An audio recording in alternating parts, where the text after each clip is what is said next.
Defender Mushfiqur Rahim স্যারের সাথে দেখা করার ইচ্ছে আছে অবশ্যই, কিন্তু দেখা যার আমার দুর্ভাগ্য আমার দলের অধপতন হয়েছে।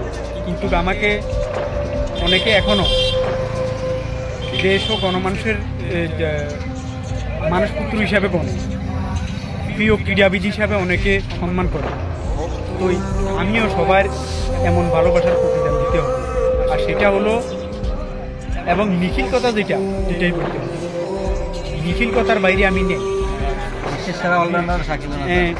দীর্ঘ 17টা বছর দল ক্ষমতায় ছিল, আর তার ভিতরে আমি দেখেছি তার ভিতরে আমার দল অনেক যে ছেলেকে মানুষের সম্পত্তির দিকে তাকাইতে রাতারাতি ধনী হয়ে যাওয়ারও স্বপ্ন দেখেছে অনেকে।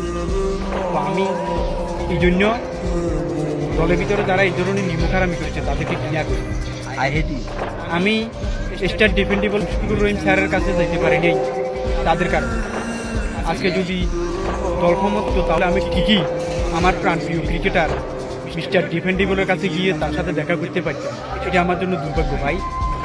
তো যারা আমাকে স্টার ডিফেন্ডেবল পর্যন্ত নিয়ে পৌঁছানোর চেষ্টা করতেছেন তাদেরকে ধন্যবাদ। বাবা বলেন, ভাই বলেন এবং নিজের পেটের সন্তান বলেন, কেউ আপন হয় না।